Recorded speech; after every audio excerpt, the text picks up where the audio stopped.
Hello. Time for a late afternoon edition of Mornings with Stanley. Here's Stanley, and here comes Lucy. I don't think you can see her today. Yesterday she was just right up into the camera. Yesterday, the day before. Well, it's a late afternoon. Today was the day my house got cleaned.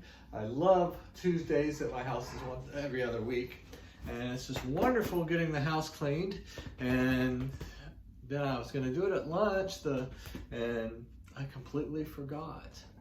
So here I am, and here we are, and it's time for Mornings with Stanley.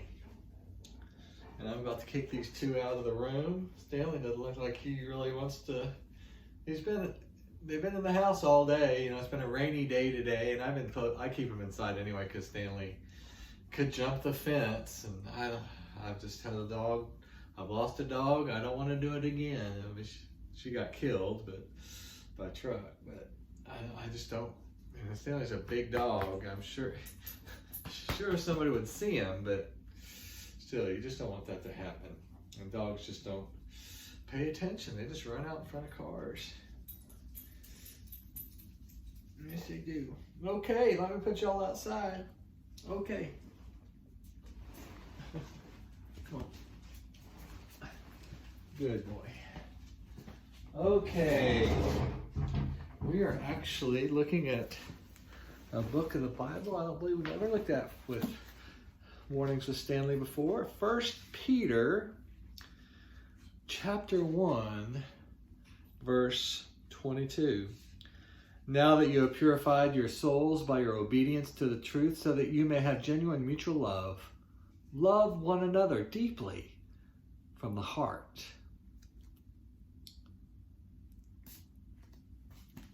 The word of the Lord. Thanks be to God. I need a haircut. Okay. Week 23, Tuesday. Unloved and unloving. The saddest words.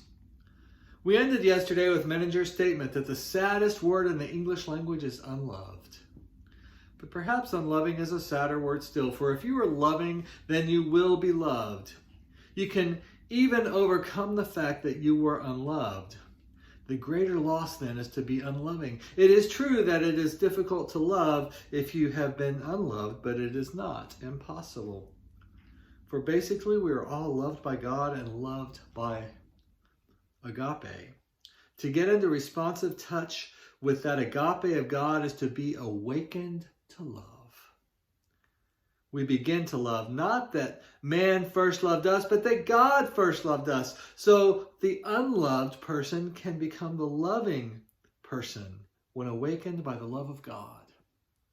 But back to the need for love in infants. One of the latest studies along this line, this is a quote, I don't know where it's from. These old books don't have the footnotes that we are required to do today, which is, I'm glad we do that now. One of the latest studies along this line is out of Renee A. Spitz, who observed and filmed the death of 34 foundlings of a foundling home.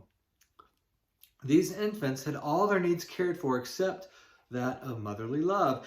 Its lack was sufficient to make them sicken and die. The whole process of the withering of their vitality was filmed by Dr. Spitz. After 3 months of separation from their parents, the babies lost sleep and became shrunken, whimpering and trembling. After an additional 2 months, most of them began to look like idiots. 27 foundlings died in their first year of life, 7 in the second. 21 other children lived longer, but were so altered that thereafter they could be classified only as idiots. Is this some kind of cruel science experiment? I mean, why not pick up a baby and love on it, you know? What's wrong with these people? I don't know. That's kind of creepy. These films taken in a Latin American foundling home show that the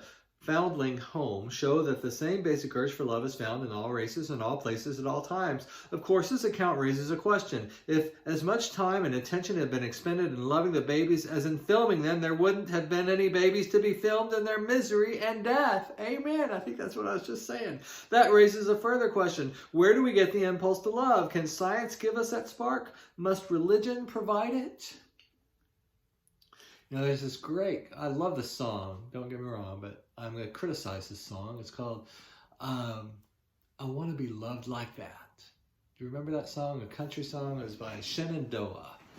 And it's, the chorus goes, I want to be loved like that. I want to be loved like that. A promise you can't take back. If you're going to love me, I want to be loved like that. And he's talking about the verses. One is Natalie Wood and James Dean and Rebel Without a Cause. And the other one is a man weeping at his wife's grave at a cemetery. And he said, I want to be loved like that. And everybody wants to be loved like that, but I think that they get it wrong. And this is going back to the being unloving part. I think a better way to say it is not I want to be loved like that, but I want to love like that. I want to love like that. A feeling you can't take back. If I'm going to love you, you're going to be loved like that.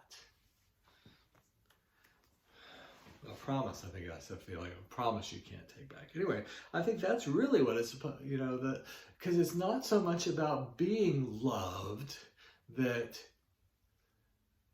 expresses the quality of life. It's how much you love. That is why all the commands of God are love, love, love. It's not be loved, it's love. Anyway, here is our prayer for today. Oh God, nothing but your grace, your agape, can help us to love the unlovely. The agape covers the lovely and the unlovely. For to your love, nothing is unlovely. Help me then to love with your love, and everyone will be lovely. Amen. Our affirmation for the day. Love is kindled by love, so I shall hold my heart up against love today. Jesus is Lord.